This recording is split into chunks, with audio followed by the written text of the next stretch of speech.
നമസ്കാരം. ഡോക്ടറോട് ചോദിക്കാം തത്സമയ ഫോണിംഗ് പരിപാടിയിലേക്ക് എല്ലാ ശ്രോതാക്കൾക്കും സ്വാഗതം. അപ്പോൾ ഇന്ന് നമ്മൾ ചർച്ച ചെയ്യുന്ന ഒരു വിഷയമെന്ന് പറയുന്നത് ഗർഭാശയ മുഴകളും നൂതന ചികിത്സാ രീതികളെ കുറിച്ചാണ്. അപ്പോൾ ഇതിനായി നമ്മോടൊപ്പം ഉള്ളത് കൊല്ലം മെഡിട്രീന ഹോസ്പിറ്റലിലെ കൺസൾട്ടന്റ് ഗൈനക്കോളജിസ്റ്റ് ഡോക്ടർ അനശ്വര തങ്കച്ചിയാണ്. ഡോക്ടറിനെ നമ്മുടെ പ്രോഗ്രാമിലേക്ക് സ്വാഗതം ചെയ്യുകയാണ്. നമസ്കാരം. നമസ്കാരം. അപ്പോൾ ഡോക്ടർ, എന്താണ് ആദ്യം തന്നെ നമ്മുടെ ഈ ഒരു വിഷയം എന്ന് പറയുന്നത് ഇപ്പോൾ കൂടുതലും പ്രാധാന്യമേറിക്കൊണ്ടിരിക്കുകയാണ്. എന്താണ് ഡോക്ടറിന് പറയാനുള്ളത്? ഗർഭാശയ മുഴകൾ എന്ന് പറയുമ്പോൾ നമുക്ക് അതില്ലാത്ത സ്ത്രീകൾ വളരെ ചുരുക്കമാണ്. നമ്മൾ ആരെ എടുത്താലും, അതായത് ഒരു 5-1 സ്ത്രീയെ എടുത്താൽ എല്ലാ ആൾക്കാർക്കും, എല്ലാ സ്ത്രീജനങ്ങൾക്കും majority of women having this ഗർഭാശയ മുഴകൾ ഉള്ളതായി നമുക്ക് കാണാൻ സാധിക്കും. അപ്പോൾ ഒത്തിരി കോമൺ ആയിക്കൊണ്ടിരിക്കുന്ന ഒരു അസുഖമാണ്. അല്ലെങ്കിൽ അത് കാരണം ഒത്തിരി ബുദ്ധിമുട്ടുന്നവരുണ്ട്, പ്രശ്നങ്ങളില്ലാത്ത മുഴകളുള്ളവരുണ്ട്. അപ്പോൾ അതൊന്ന് ചർച്ച ചെയ്യപ്പെടേണ്ട വിഷയം തന്നെ. തീർച്ചയായും. അപ്പോൾ എന്തായാലും ശ്രോതാക്കൾക്ക് വിളിക്കേണ്ട നമ്പർ 0474293111 എന്ന നമ്പറിലേക്കാണ്. അപ്പോൾ ഡോക്ടർ, എന്താണ് ഈ ഗർഭാശയ മുഴകൾ എന്ന് പറയുന്നത്? ഗർഭാശയം എന്ന് പറയുന്നത് തന്നെ നമ്മൾ കൂടുതലായി അതിൽ മസിൽസ് ആണ്, അതായത് യൂട്രസ് എന്ന് പറയുന്ന മസിലാണ് കൂടുതലായിട്ടുള്ളത്. അതിൽ ആ മസിലിന്റെ ഓവർ ഗ്രോത്ത് കാരണം ഉണ്ടാകുന്ന മുഴകളാണ് യൂഷ്വലി ഈ ഗർഭാശയ മുഴകളിൽ കോമൺ ആയി കാണപ്പെടുന്നത്. അതിന് നമ്മൾ ഫൈബ്രോയിഡ് എന്ന് പറയും. ആ ഫൈബ്രോയിഡ് ആണ് ഏറ്റവും കൂടുതലായി കാണുന്ന ഗർഭാശയ മുഴ. അത് കൂടാതെ ക്യാൻസറസ് ആയിട്ടുള്ള ഗ്രോത്തുകൾ ഉണ്ടാകാം. പക്ഷെ എല്ലാരെയും മോസ്റ്റ് ആൾക്കാരെ അഫക്ട് ചെയ്യുന്നത് അല്ലെങ്കിൽ ഉണ്ടാകുന്ന മുഴകൾ എന്ന് പറയുന്നത് ഈ ഫൈബ്രോയിഡ് ആണ്. അപ്പോൾ അത് ചിലപ്പോൾ ഫെമീലിയലായിട്ട് അതിൽ പാരമ്പര്യമായിട്ടുണ്ടാകാം. കാരണങ്ങൾ ഒന്നും കൂടാതെ തന്നെ അങ്ങനത്തെ മുഴകൾ നമുക്ക് കാണാൻ സാധിക്കും. പിന്നെ ഈസ്ട്രജൻ എക്സ്പോഷർ കൂടുതലായിട്ടുണ്ടാകുന്ന, അതായത് ഫീമെയിൽ ഹോർമോണായ ഈസ്ട്രജൻ അതിന്റെ അധികമായി ഉണ്ടാകുന്നത് കാരണം അങ്ങനെയും ഫൈബ്രോയിഡ് കൂടുതലായി വരാം. അതൊക്കെയാണ് ഗർഭാശയ മുഴ. പ്രധാനമായിട്ട് എന്ത് കാരണം മൂലമാണ് ഈ ഒരു ഗർഭാശയ മുഴ ഉണ്ടാകുന്നത്? ഞാനീ പറഞ്ഞ പോലെ കാരണങ്ങൾ ഒന്നും കൂടാതെ തന്നെ നമുക്ക് ചിലപ്പോൾ ഒരു സ്കാനിങ് ചെയ്യുമ്പോൾ ഒരു മുഴ കാണാം, ഒരു കാരണവും ഉണ്ടാകില്ല. അപ്പൊ അതോടൊപ്പം തന്നെ ഫെമിലിയൽ, ഇപ്പൊ അമ്മയ്ക്കും സഹോദരികൾക്കും അങ്ങനെ ഗർഭാശയ മുഴകളുണ്ടെങ്കിൽ ചാൻസ് കൂടുതലാണ് മുഴകൾ വരാനായിട്ട്. അതായത് ഒരു ജനറ്റിക് ലിങ്ക് ഉണ്ട് എന്നാണ് കണ്ടുപിടുത്തങ്ങൾ പറയുന്നത്. അതുപോലെ തന്നെ ഉള്ളതാണ് ഈസ്ട്രോജൻ എക്സ്പോഷർ കൂടുതലായിട്ട്, അതായത് അമിതവണ്ണം. ഇപ്പോഴത്തെ ജീവിതശൈലി രോഗങ്ങൾ ഒത്തിരി കൂടി വരുന്നത് കൊണ്ട് അമിതവണ്ണമാണ് എല്ലാവരുടെയും പ്രശ്നം. അപ്പൊ അമിതവണ്ണം ഉണ്ടാകുമ്പോൾ അതിൽ കൂടുതലായി ഉൽപ്പാദിപ്പിക്കപ്പെടുന്ന ഫാറ്റി ടിഷ്യൂ എന്ന ഈസ്ട്രോജൻ ആണ്. അപ്പൊ ആ ഈസ്ട്രോജൻ എക്സസ് കാരണവും ഈ ഗർഭപാത്രത്തിലെ അവിടുന്ന് റിലീസ് ചെയ്യുന്ന ഹോർമോൺസ്, അതാണ് ഈസ്ട്രോജൻ. അപ്പൊ അത് കാരണവുമുള്ള പ്രശ്നങ്ങൾ കാരണം ഈ മുഴ കാണാറുണ്ട് സാധാരണയായി. അപ്പോൾ ഡോക്ടർ, ഇത്രയും പറഞ്ഞല്ലോ, അതിന് കാരണങ്ങളും പറഞ്ഞു. ഇതിനെന്താണ് പ്രധാനമായിട്ടുള്ള ലക്ഷണങ്ങൾ? എല്ലാ സ്ത്രീകൾക്കും, അതായത് യൂഷ്വലി ഈ മുഴകളുള്ളവർ വരുന്നത് ആർത്തവ പ്രശ്നങ്ങളായിട്ടാണ്. അമിത രക്തസ്രാവം, അത് കൺട്രോൾഡ് ആവുന്നില്ല, അല്ലെങ്കിൽ യൂഷ്വലി ആർത്തവ സമയത്ത് ഒത്തിരി രക്തം പോക്ക്. പിന്നീട് വേറെ പ്രശ്നങ്ങൾ എന്ന് വെച്ചാൽ ഈ ആർത്തവ സമയത്തുള്ള വേദന, അതുപോലെ തന്നെ ഈ മുഴകൾ വലുതാവും. നമുക്ക് എന്തായാലും ആ ഒരു ക്വസ്റ്റ്യനിലേക്ക് തന്നെ വരാം. നമുക്കൊരു ശ്രോതാവ് വെയിറ്റ് ചെയ്യുന്നുണ്ടോ? ഓക്കെ. ഹലോ. ഹലോ, നമസ്കാരം. നമസ്കാരം. ചേച്ചി, ഡോക്ടറുണ്ട്, സംസാരിച്ചോളൂ. ഹലോ. ഹലോ, ആരാണ്? പിന്നെ എനിക്ക് കറക്റ്റായിട്ട് പീരീഡ് ആവത്തില്ല ഡോക്ടറെ. അത് മഴ വല്ലതും വരാറോ? ഇതേ സംശയങ്ങളാണ് എല്ലാവർക്കും ഉള്ളത്. എത്ര വയസ്സുണ്ട്? എനിക്ക് 38. എത്ര നാളായി കറക്റ്റായിട്ട് പീരീഡ്സ് ആവാറായിട്ട്? 5 കൊല്ലമായി. 5 ഹോർമോൺ കുറവുണ്ടെന്ന് പറഞ്ഞു. ഏത് ഹോർമോണോ കുറവുണ്ടെന്ന് പറഞ്ഞേ? അത് ഓർമ്മയില്ല. 5 വർഷമായിട്ട് എന്തെങ്കിലും ചികിത്സകൾ എടുത്തിട്ടുണ്ടോ, അല്ലെ എന്തെങ്കിലും പരിശോധനകൾ നടത്തിയിട്ടുണ്ടോ? പരിശോധന നടത്തിയപ്പോഴാണ് ഹോർമോൺ കുറവെന്ന് പറഞ്ഞത്. പിന്നെ എനിക്ക് തൈറോയിഡും ഉണ്ട്. തൈറോയിഡ് കൺട്രോളിലാണോ ഇപ്പം? തൈറോയിഡിന്റെ ഗുളിക കഴിക്കുന്നുണ്ട്. കറക്റ്റായിട്ട് ചെക്ക് ചെയ്യുന്നുണ്ടോ തൈറോയിഡ്? ചെക്ക് ചെയ്യുന്നുണ്ട്. വേറെ സ്കാനുകൾ വല്ലതും ചെയ്ത് നോക്കിയിട്ടുണ്ടോ? തൈറോയിഡിന്റെ അല്ല, ഗർഭപാത്രത്തിന്റെ സ്കാൻ. അപ്പൊ കുഴപ്പമില്ല, ചെറിയ കുരുപ്പ് പോലെ ഉണ്ടെന്ന് പറഞ്ഞു. പോളിസിസ്റ്റിക് ഓവറി അങ്ങനെ വല്ലതും ഉണ്ടോ? അങ്ങനെയില്ല, ചെറിയ കുരുപ്പ് വയറ്റിൽ ഓവറിൽ കുറച്ച് കുരുപ്പ് പോലെ ഉണ്ടെന്ന് പറഞ്ഞു. തടി വെക്കുന്നുണ്ടോ? വണ്ണമുണ്ട്. ഇത് തന്നെയാണ് ഞങ്ങൾ പറഞ്ഞുകൊണ്ടിരുന്നത്. ഈ വണ്ണം കുറയ്ക്കുക എന്നുള്ളതാണ്. ഈ കുരുപ്പുകൾ എന്നുള്ളത് പ്രായത്തിനത്തെ വണ്ണം അല്ല. ആ അപ്പം ഏറ്റവും ഫസ്റ്റ് ആൻഡ് ഫോർമോസ്റ്റ് ചെയ്യേണ്ടതെന്ന് വെച്ചാൽ ഈ കുരുപ്പുകളിൽ നിന്ന് എനിക്ക് മനസ്സിലാവുന്നത് ചിലപ്പോൾ ഈ പോളിസിസ്റ്റിക് ഓവറിയുടെ കുരുപ്പുകളാവാനാ സാധ്യത. അണ്ടാശയത്തിലല്ലേ കുരുപ്പുകളുണ്ടെന്ന് പറഞ്ഞേ? അതെ. അപ്പൊ അത് ഈ തടി വെക്കുന്നതാണ് ഏറ്റവും പ്രധാനമായ കാരണം. തടി കുറയ്ക്കുക എന്നുള്ളതാണ് ഇതിന്റെ ആദ്യത്തെ ചികിത്സാ രീതി. എക്സസൈസും ഡയറ്റും, ഭക്ഷണം കുറയ്ക്കുക, ഒരു 40-45 മിനിറ്റ് എക്സസൈസ് ചെയ്യുക. ആദ്യം അത് ചെയ്യുക. വണ്ണം കുറച്ച് കഴിഞ്ഞാൽ തന്നെ പീരീഡ്സ് റെഗുലർ ആയിക്കോളും. ഡോക്ടർ പറഞ്ഞേ വണ്ണം കുറച്ച് കഴിഞ്ഞാൽ പീരീഡ് വരുമെന്ന് പറഞ്ഞു. അത് എന്നിട്ട് കുറയ്ക്കുന്നുണ്ടോ? കുറച്ചൊക്കെ കുറച്ച് വണ്ണം കുറയ്ക്കാൻ പോവുമായിരുന്നു. പിന്നല്ലേ പിന്നെ ഹോർമോൺ ഗുളികകള് അങ്ങനെയൊക്കെ കഴിക്കേണ്ടി വരും പീരീഡ്സ് ആവാൻ വേണ്ടിയിട്ട്. അങ്ങനെ കഴിച്ചപ്പോഴാണ് എനിക്ക് കറക്റ്റ് പീരീഡ് വന്നത്. പിന്നെ അന്ന് കറക്റ്റായിട്ട് പിന്നെ വരാൻ തുടങ്ങി. വീണ്ടും ഇപ്പം കുറച്ച് ഇപ്പൊ എത്ര മാസമായിട്ട് വരുന്നില്ല? ഇപ്പൊ ഒരു 9 മാസമായി. എത്ര? 9? 9. അത് ശരി. അങ്ങനെയാണെങ്കിൽ ഉടനെ തന്നെ ഒരു ഡോക്ടറെ കണ്ട് പീരീഡ്സ് ആവാനുള്ള ഗുളിക കഴിക്കേണ്ട ആവശ്യമുണ്ട് കേട്ടോ. 9 മാസം പീരീഡ്സ് ആവാതെ ഇപ്പൊ 38 വയസ്സല്ലേ? 37 വയസ്സല്ലേ? ഡോക്ടറെ കണ്ട് പീരീഡ്സ് ആവാനുള്ള ബാക്കി വേറെ എന്തെങ്കിലും പ്രശ്നമുണ്ടോ, അല്ലെങ്കിൽ പീരീഡ്സ് ആവാനുള്ള ഗുളിക കഴിക്കണം. 9 മാസം ഒന്നും പീരീഡ്സ് ഇല്ലാതെ ഇരിക്കരുത്. അതിന്റെ കാരണം എന്താന്നുള്ളത് ഒന്നുകൂടെ നോക്കണം. പ്ലസ് തടി കുറയ്ക്കാനും നോക്കണം കേട്ടോ. താമസിപ്പിക്കരുത് കേട്ടോ. ഓക്കെ ചേച്ചി, വിളിച്ചതിൽ സന്തോഷം. ഡോക്ടർ, നമ്മൾ ലക്ഷണങ്ങളെ കുറിച്ചാണ് പറഞ്ഞുകൊണ്ടിരുന്നത്. അതെ, അതായത് അമിത രക്തസ്രാവം, അതുപോലെ തന്നെ ആർത്തവ സമയത്ത് ഉണ്ടാകുന്ന വേദനകൾ, അതുപോലെ ഈ ഫൈബ്രോയിഡുകൾ ചിലപ്പോൾ നമ്മുടെ ഒരു പ്രഗ്നൻസി പോലെ വളർന്നു വരാം. അപ്പൊ നമ്മുടെ വയറിൽ ഒരു വീർമത വരും, അല്ലെങ്കിൽ ഒരു അബ്ഡോമിനൽ ഡിസ്റ്റൻഷൻ എന്ന് പറയും, അങ്ങനെ വരാം. അങ്ങനെ വരുമ്പോൾ തന്നെ ഇതിന്റെ മുകളിലായിട്ടുള്ള മൂത്രസഞ്ചിയൊക്കെ കംപ്രസ് ചെയ്തിട്ട് ചിലപ്പം ഒരു മൂത്ര തടസ്സം ഉണ്ടാകാം, റിപ്പീറ്റഡ് ആയിട്ടുള്ള യൂറിനറി ഇൻഫെക്ഷൻസ് ഉണ്ടാകാം. അങ്ങനെ പിന്നെ അതുപോലെ തന്നെ കുടല്, താഴ്ഭാഗത്താണ് കുടലിരിക്കുന്നത്, കുടലിനെ കംപ്രസ് ചെയ്ത് ഈ പറയുന്ന പോലെ മലബന്ധം ഉണ്ടാകാം. അങ്ങനത്തെ പ്രശ്നങ്ങളൊക്കെ ഇത് കാരണം ഉണ്ടാകാൻ. നമുക്ക് എന്തെങ്കിലും മറ്റൊരു കോള് കൂടെ എത്തിയിട്ടുണ്ട്, നോക്കാം. ഹലോ. നമസ്കാരം. നമസ്കാരം. ഓക്കെ ചേച്ചി, ഡോക്ടറോട് സംസാരിച്ചോളൂ. ഹലോ. ആരാണ് സംസാരിക്കുന്നത്? ചേച്ചി റേഡിയോയുടെ വോളിയം ഒന്ന് കുറച്ച് വെക്കോ? എന്റെ പേര് ബിനു എന്നാണ്. എനിക്ക് 43 വയസ്സുണ്ട്. 1 വർഷം വരെ പീരീഡ്സ് ഇല്ലായിരുന്നു. വീണ്ടും അതേപോലെ വീണ്ടും ഇപ്പൊ 2 മാസം കൊണ്ട് തുടർന്ന് ഉണ്ട്. അധികമായിട്ട് ബ്ലീഡിങ് വല്ലതും ഉണ്ടോ? അധികമായിട്ട് വയറുവേദനയുണ്ട്. ഉണ്ട്, അധികമായി ബ്ലീഡിംഗ് ഉണ്ട്. 1 വർഷം പീരീഡ്സ് വരാതിരുന്നിട്ട് പിന്നെ 2 മാസമായിട്ട് ഇപ്പം വരുന്നുണ്ട്, പക്ഷെ അധിക ബ്ലീഡിംഗ് ഉണ്ട്. അതെ. ഓക്കെ. വേറെ എന്തെങ്കിലും അസുഖങ്ങളുണ്ടോ? നടുവേദന, ശാരീരികമായി കുറച്ച് വേദനയും കാര്യങ്ങളൊക്കെ ഉണ്ട്. തടിയൊക്കെ എങ്ങനാ? വെയിറ്റ് ഒക്കെ ഉണ്ട്? അടുത്ത ആള് തടിയുള്ള ആള്. ഓക്കെ. എന്തെങ്കിലും നോക്കിയായിരുന്നോ? എന്തെങ്കിലും ചികിത്സാ രീതി എന്തെങ്കിലും എടുത്തിട്ടുണ്ടായിരുന്നോ? ആരെങ്കിലും ഡോക്ടേഴ്സിനെ കണ്ടിട്ടില്ല? ഇപ്പൊ അധികമായി ബ്ലീഡിംഗ് എന്ന് പറയുമ്പം എത്ര ബ്ലീഡ് കട്ടകട്ടയായിട്ട് അങ്ങനെ പോകുന്നുണ്ടോ ബ്ലീഡിങ്? കട്ടകട്ടയായിട്ടാ പോണേ. അപ്പൊ എന്താ എന്നിട്ട് ഡോക്ടറെ കാണാതിരുന്ന എന്താ? തലകറക്കോ അങ്ങനെ വല്ലതും ഉണ്ടോ? ഉണ്ട്.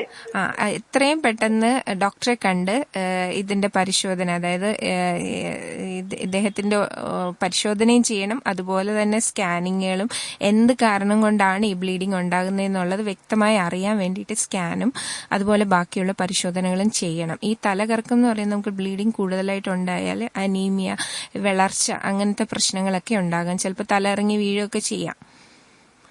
അതുകൊണ്ട് എത്രയും പെട്ടെന്ന് ഒരു ഡോക്ടറെ കണ്ട് ഇത് എന്ത് കാരണം കൊണ്ട് വരുന്നു എന്നുള്ളത് നോക്കണം. മേ ബി ഹോർമോണൽ ഇംബാലൻസ് ആയിരിക്കാം, അല്ലെങ്കിൽ ഈ പറഞ്ഞ പോലെ മുഴ ഉണ്ടാകാനുള്ള സാധ്യത. തടിയുണ്ടെന്ന് പറഞ്ഞില്ലേ, അപ്പൊ ഇങ്ങനത്തെ ഒരു ഹോർമോണൽ ഇംബാലൻസ് ഒക്കെ വരുന്നത് കാരണവും ഇങ്ങനത്തെ അമിത രക്തസ്രാവം ഉണ്ടാകാം. ഇത്രയും നാൾ ഉണ്ടാകാതെ ഇരുന്നല്ല. അതുപോലെ തടിയുണ്ട്, പോളിസിസ്റ്റിക് ഓവറിയോ അങ്ങനത്തെ പ്രശ്നങ്ങൾ എന്താണെങ്കിലും എത്രയും പെട്ടെന്ന് തന്നെ ഡോക്ടറെ കണ്ട് കാരണം അറിഞ്ഞിട്ടേ ചികിത്സ പറയാൻ പറ്റുള്ളൂ. അപ്പൊ ആ കാരണം എന്താന്നുള്ളത് നമ്മൾ നോക്കണം. ശരി മാം. കേട്ടോ, വൈകിക്കണ്ട. Okay okay. ഓക്കെ. അപ്പോൾ ഡോക്ടർ, നമ്മൾ സംസാരിച്ചുകൊണ്ടിരുന്നത് ലക്ഷണങ്ങളെ കുറിച്ചായിരുന്നു. അതെ. അതെ. അപ്പോൾ അതുപോലെ തന്നെ നമ്മളിപ്പോൾ പെട്ടെന്ന് ലക്ഷണങ്ങൾ ഒന്നുമില്ലാത്ത മുഴകൾ കാണാനായിട്ട് സാധ്യതയുണ്ടെന്ന് പറഞ്ഞു. അത് എത്രത്തോളം? അതായത് കൂടുതൽ ആൾക്കാരും സാധാരണ ചിലപ്പോൾ ഒരു ചെക്കപ്പിന് വരുമ്പോൾ, ഒരു സ്ക്രീനിങ് അല്ലെങ്കിൽ ഒരു റുട്ടീൻ ചെക്കപ്പിന് വരുമ്പോൾ ഒരു സ്കാൻ എടുത്തു എന്തെങ്കിലും പ്രശ്നമുണ്ടോ എന്ന് നോക്കുമ്പോൾ ചിലപ്പം ഒരു 40 മുതൽ 50% ആൾക്കാരിൽ കോമൺ മീൻസ് എത്രയും കാണുന്നുണ്ട് ഫൈബ്രോയിഡ്. അപ്പം ചിലപ്പോൾ ഒരു പ്രശ്നങ്ങളും ഇല്ലാത്ത ആൾക്കാർക്കും ഫൈബ്രോയിഡ് ചെറിയ ചെറിയ മുഴകൾ കാണാറുണ്ട് നമ്മൾ റുട്ടീൻ ചെക്കപ്പിന്റെ സമയത്തും. അതിനുള്ള സാധ്യതകളുണ്ട്. അതുപോലെ ഈ ചെറിയ മുഴകൾ കാണാൻ സാധ്യതയുണ്ടെന്ന് ഡോക്ടർ പറഞ്ഞു. ഈ ചെറിയ മുഴകൾ അപകടകാരിയാണോ? അത് ചെക്കപ്പ് അത് മാറ്റേണ്ട കാരണം, അത് വലിയ സാധ്യതകളുണ്ടോ? നമ്മുടെ പഠനങ്ങൾ പറയുന്നതും അതുപോലെ തന്നെ നമ്മളുടെ എക്സ്പീരിയൻസിൽ കാണുന്നതുമായത്, അതായത് ഒരു 5 സെന്റിമീറ്ററിൽ താഴെയുള്ള മുഴകൾ, അത് തന്നെ നമ്മൾ ഈ ഫൈബ്രോയിഡിനെ തന്നെ 3ആയിട്ട് തരംതിരിക്കാം കോമൺലി. അതായത് ഗർഭപാത്രത്തിനുള്ളിലേക്ക് തള്ളി നിൽക്കുന്ന മുഴകളുണ്ട്, അതായത് സബ്മ്യൂക്കസ് ഫൈബ്രോയിഡ് എന്ന് പറയും. അതുപോലെ ഇതിന്റെ മസിലിനുള്ളിലുള്ള ഫൈബ്രോയിഡ് ഉണ്ട്, ഇൻട്രാമ്യൂറൽ ഫൈബ്രോയിഡ്. അതുപോലെ തന്നെ ഗർഭപാത്രത്തിന് പുറത്തേക്ക് തള്ളി നിൽക്കുന്നുണ്ട്, സബ്സിറോസൽ ഫൈബ്രോയിഡ്. ഇതില് മ്യൂക്കസ് ഫൈബ്രോയിഡ് എന്ന് പറയുന്ന ചെറിയ ഫൈബ്രോയിഡ് ആണെങ്കിൽ ചിലപ്പോൾ എക്സസ് ബ്ലീഡിങ് ഉണ്ടാക്കും, അങ്ങനത്തെ പ്രശ്നങ്ങൾ ഉണ്ടാക്കും. അതേസമയം ഇൻട്രാമ്യൂറൽ ഫൈബ്രോയിഡ് അത് ഈ സൈസ് അനുസരിച്ച്, അതായത് ലെസ് ദാൻ 5 സെന്റിമീറ്റർ അല്ലെ അങ്ങനെ ആണെന്നുണ്ടെങ്കിൽ നമുക്ക് സിംറ്റംസ് ഒന്നും ഇല്ല എന്നുണ്ടെങ്കിൽ അതിനെ വെറുതെ വിടാൻ പറ്റും. അതുപോലെ തന്നെ സബ്സീറസ് ഫൈബ്രോയിഡും ചെറുതാണ്, വലിയ മുഴകളല്ല, സൈസ് കുറവാണ്, വേറെ പേഷ്യന്റിന് സിംറ്റംസ് ഒന്നും ഇല്ല എന്നുണ്ടെങ്കിൽ നമുക്ക് ചികിത്സകളൊന്നുമില്ലാതെ റുട്ടീൻ ഫോളോ അപ്പ് ഒരു 6 മാസം അല്ലെ 1 വർഷത്തിനിടയിൽ അവരൊന്നുകൂടെ സ്കാൻ ചെയ്യുക. ഈ പറയുന്ന പോലെ ഇത് വലുതാവുന്നുണ്ടോ, അങ്ങനത്തെ കാര്യങ്ങൾ നിരീക്ഷിച്ചുകൊണ്ടിരുന്നാൽ മതിയാകും. അങ്ങനത്തെ സിംറ്റംസ് ഇല്ലാത്തതും പ്രശ്നങ്ങളില്ലാത്തതുമായ ഫൈബ്രോയിഡ്സ് അങ്ങനെ നമ്മൾ നിരീക്ഷിച്ചാൽ മതി. അതുപോലെ തന്നെ ആളുകളെല്ലാം ഇപ്പോൾ ഫേസ് ചെയ്യുന്ന ഏറ്റവും വലിയൊരു പ്രശ്നമാണ്, ഒരുപാട് ദമ്പതികൾ ഫേസ് ചെയ്യുന്ന വന്ധ്യത എന്ന് പറയുന്നത്. അപ്പോൾ ഈ വന്ധ്യതയ്ക്ക് ഗർഭാശയമുഴ ഒരു കാരണമാണോ? വന്ധ്യതയുടെ കാരണം എന്ന് പറയുമ്പോൾ ഞാനിപ്പോ പറഞ്ഞ പോലെ 3 തരത്തിലുള്ള ഫൈബ്രോയിഡ് കോമൺലി. അതില് ഈ സബ്മ്യൂക്കസ് ഫൈബ്രോയിഡ് എന്ന് പറയുന്ന ഗർഭാശയത്തിലോട്ട് തള്ളി നിൽക്കുന്ന ഫൈബ്രോയിഡിലാണ്, അതിന്റെ ഉറയിലോട്ട്, അതായത് കുഞ്ഞിരിക്കാനുള്ള സ്ഥലത്തോട്ട്. അപ്പം അത് കാരണം, അതായത് വന്ധ്യത എന്ന് പറയുമ്പോൾ ഇപ്പോൾ കുഞ്ഞ് വന്ന് പറ്റി പിടിച്ചിരിക്കേണ്ട സ്ഥലത്ത് ഫൈബ്രോയിഡ് ഉണ്ടെങ്കിൽ മിസ്കാരേജിനുള്ള സാധ്യതയുണ്ട്. അതുപോലെ തന്നെ വന്ധ്യതയ്ക്കും ഈ ഫൈബ്രോയിഡ് കാരണം ചിലപ്പം ഈ കുഞ്ഞിന്റെ അവിടെ ചേർന്നിരിക്കാൻ മീൻസ് അറ്റാച്ച്മെന്റ് ഒക്കെ ഡിഫിക്കൽട്ടായിട്ട് വരും, അതിനുള്ള സാധ്യതകളുണ്ട്. പിന്നെ ഫൈബ്രോയിഡ് നമ്മൾ വന്ധ്യതയുടെ കാരണമായി പറയുന്നുണ്ട്. ഫൈബ്രോയിഡ് നീക്കം ചെയ്ത് കഴിഞ്ഞ് കൺസീവ് ആകുന്ന പേഷ്യൻസിനെ നമ്മൾ കണ്ടിട്ടുണ്ട്. അപ്പോൾ അതുപോലെ തന്നെ എത്ര തരത്തിൽ, ഇപ്പൊ ഫൈബ്രോയിഡ്സിന്റെ കാര്യം പറഞ്ഞു, എത്ര തരത്തിലുള്ള മുഴകളാണ് പ്രധാനമായിട്ടും ഉള്ളത് ഡോക്ടർ? കോമൺലി പറയുകയാണെങ്കിൽ ഞാൻ ഈ പറഞ്ഞ 3 തരമാണ്. അല്ലാതെ തന്നെ ഒരു ഇന്റർനാഷണൽ ക്ലാസിഫിക്കേഷൻ വെച്ചിട്ട് 8 തരത്തിലുള്ള ക്ലാസിഫിക്കേഷൻ ഉണ്ട്. പക്ഷെ അതിലോട്ട് ഞാൻ പോകുന്നില്ല. അല്ലാതെ ഇപ്പൊ ഈ പറഞ്ഞ പോലെ സബ്മ്യൂക്കസ് ഉള്ളിലേക്ക് ചേർന്ന് നിൽക്കുന്നത്, അതുപോലെ തന്നെ മസിൽ ലെയറിലുള്ള ഫൈബ്രോയിഡ്, ഇൻട്രാമ്യൂറൽ പുറത്തോട്ട് തള്ളി നിൽക്കുന്ന സബ്സീറസ് ഫൈബ്രോയിഡ്, പിന്നെ സെർവൈക്കൽ ഫൈബ്രോയിഡ് എന്ന് പറയാം, അതായത് ഗർഭാശയ മുഖത്തിലുള്ള ഫൈബ്രോയിഡ്. അതിന് കുറച്ച് കോംപ്ലിക്കേഷൻസ് ഉണ്ട്. അതായത് നമ്മുടെ ഈ മൂത്രസഞ്ചിയിലോട്ട് കണക്ട് ചെയ്യുന്ന മൂത്രത്തിന്റെ ട്യൂബ്, യൂറീറ്റർ എന്ന് പറയും, അതൊക്കെ കംപ്രസ്ഡ് ആവാം പീരിയഡ് ഫൈബ്രോയിഡ് ആണെങ്കിൽ. അങ്ങനത്തെ പ്രശ്നങ്ങൾ, മൂത്രാശയ സംബന്ധമായ പ്രശ്നങ്ങൾ ഉണ്ടാകും. പിന്നെ ബ്രോഡ് ലിഗമെന്റ് ഫൈബ്രോയിഡ് എന്ന് പറയും, അതും നമ്മുടെ യൂട്രസിനകത്തല്ല, അതിന്റെ പുറത്തോട്ട്, അതും ഈ മൂത്രസഞ്ചിയിലേക്ക് പോകുന്ന ട്യൂബിനെ കംപ്രസ് ചെയ്യാനായിട്ട് സാധ്യതയുണ്ട്. അങ്ങനെ പിന്നെ പാരസിറ്റിക് ഫൈബ്രോയിഡ്, വേറെ എവിടെയെങ്കിലും ഒരു ഫൈബ്രോയിഡ്, അങ്ങനെ പല തരത്തിലുള്ള നമ്മൾ ക്ലാസിഫൈ ചെയ്തിട്ടുണ്ട്. കോമൺലി നമ്മൾ കാണുന്നത് ഈ പറഞ്ഞ ഫൈബ്രോയിഡുകളൊക്കെയാണ്. അപ്പോൾ ഈ ഗർഭപാത്രത്തിൽ കാണുന്ന മുഴകളെല്ലാം ഫൈബ്രോയിഡ്സ് ആണെന്ന് തന്നെ പറയാമോ, അതോ മറ്റു രീതികളിലൊക്കെ ഉള്ള മുഴകൾ കാണാൻ സാധ്യതയുണ്ടോ? കൂടുതലും ഒരു 40 to 50% മേ ബി അതിൽ കൂടുതൽ ശതമാനം മുഴകളും ഫൈബ്രോയിഡ് തന്നെയാണ്. പിന്നെ ചിലപ്പോൾ ക്യാൻസറസ് ആയിട്ടുള്ള മുഴകൾ ഗർഭപാത്രത്തിൽ ഉണ്ടാകാറുണ്ട്. പിന്നെ അഡിനോമയോസിസ് എന്ന് പറഞ്ഞ് ഗർഭപാത്രത്തിന്റെ കട്ടി കൂടുന്ന ഒരവസ്ഥയുണ്ട്, അതും ഹോർമോണൽ ചേഞ്ചസ് കാരണമുള്ള. അങ്ങനെയൊക്കെ അപ്പോൾ അങ്ങനെ വരുമ്പോഴും ഗർഭപാത്രത്തിന്റെ സൈസ് കൂടാൻ സാധ്യതയുണ്ട്. അങ്ങനെ ഇതൊക്കെയാണ് സാധാരണ കാണുന്ന മുഴകൾ. അപ്പോൾ നമ്മൾ ഈ ഫൈബ്രോയിഡ്സിനെ കുറിച്ച് പറഞ്ഞല്ലോ ഡോക്ടർ. ഇപ്പൊ എന്തൊക്കെ കാരണം കൊണ്ടാണ്, ഇപ്പോൾ നമുക്ക് ഒരുപാട് ഇപ്പം ചിലപ്പം അമിതവണ്ണം പറയുന്നുണ്ട്, അതുപോലെ ചില ഭക്ഷണ രീതികളെ പറഞ്ഞോളൂ, അങ്ങനെയാണെങ്കിൽ ഒഴിവാക്കേണ്ട ഭക്ഷണ രീതികൾ ഏതൊക്കെയാണ്? നമ്മുടെ മാംസാഹാരം ഇന്നത്തെ ജീവിതശൈലി രോഗങ്ങൾക്ക് കാരണമാകുന്ന സാധനങ്ങൾ തന്നെയാണ് ഇവിടെയും ഒഴിവാക്കേണ്ടത്. അതായത് അമിതമായ മാംസാഹാരങ്ങൾ, ചിക്കൻ, അങ്ങനത്തെ മീൻസ് മീറ്റ് ഐറ്റംസ്, പിന്നെ കൂടുതലായിട്ട് ഫ്രൂട്ട്സ്, വെജിറ്റബിൾസ് ഉൾപ്പെടുത്തുക. അങ്ങനത്തെ ഭക്ഷണ രീതികളിലേക്ക് പോവുക. പിന്നെ ഈ പറഞ്ഞ പോലെ പിസ്സ, പാസ്ത, അമിതവണ്ണം ഉണ്ടാക്കുന്ന സകല ഭക്ഷണ രീതികളും ഒഴിവാക്കുക എന്നുള്ളതാണ്. ഒരു ഹെൽത്തി ഡയറ്റ്, ഹെൽത്തി എക്സസൈസ് ഉണ്ടെങ്കിൽ തന്നെ നമ്മുടെ അമിതവണ്ണത്തിൽ നിന്ന് നമുക്ക് മോചനം നേടാൻ പറ്റും. അതോടൊപ്പം തന്നെ ഈ ജീവിതശൈലി രോഗങ്ങളോടൊപ്പം തന്നെ ഇങ്ങനത്തെ പ്രശ്നങ്ങൾ നമുക്ക്, മുഴകളുടെ കാര്യങ്ങൾ നമുക്ക് ഒഴിവാക്കാൻ സാധിക്കുന്നതേ ഉള്ളൂ. അതുപോലെ തന്നെ ഒരു 25-30 വയസ്സിനിടയിൽ ഈ മുഴകൾ പ്രത്യക്ഷപ്പെട്ടാൽ ഇത് ശസ്ത്രക്രിയ നടത്തി ഒരുപക്ഷെ മുഴയോ അല്ലെങ്കിൽ അതിനോടൊപ്പം തന്നെ യൂട്രസോ റിമൂവ് ചെയ്യേണ്ട ആവശ്യകതയുണ്ടോ? യൂഷ്വലി ഇത് റീപ്രൊഡക്റ്റീവ് ഏജ് ഗ്രൂപ്പിലാണ് ഈ മുഴ കാണുന്നത്. അതായത് നമുക്ക് മെൻസസ് തുടങ്ങി മെൻസസ് അവസാനിക്കുന്നിടം വരെ.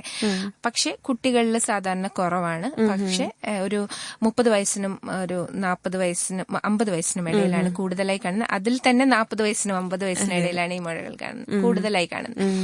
അപ്പോൾ എല്ലാ മുഴകളും നമുക്ക് നീക്കം ചെയ്യേണ്ടതിന്റെ ആവശ്യമില്ല. ഈ പറഞ്ഞ പോലെ സിംറ്റമാറ്റിക് ആയിട്ടുള്ള, അതായത് അമിത രക്തസ്രാവം, അത് കാരണം വേദന, അവരുടെ ഡെയിലി റുട്ടീൻ ലൈഫിനെ അത് എഫക്ട് ചെയ്യുന്നു, അങ്ങനത്തെ പ്രശ്നങ്ങളൊക്കെ വരുമ്പോൾ, അല്ലെങ്കിൽ ഈ പറഞ്ഞ പോലെ പ്രഷർ സിംറ്റംസ് എന്ന് പറയും, ഈ മൂത്രസഞ്ചിയെ ഇത് കംപ്രസ് ചെയ്ത് അതിന്റെ ബുദ്ധിമുട്ടുകൾ ഉണ്ടാകുന്നു, അല്ലെങ്കിൽ കുടലിനെ കംപ്രസ് ചെയ്ത് അതിന്റെ ബുദ്ധിമുട്ടുകൾ ഉണ്ടാകും.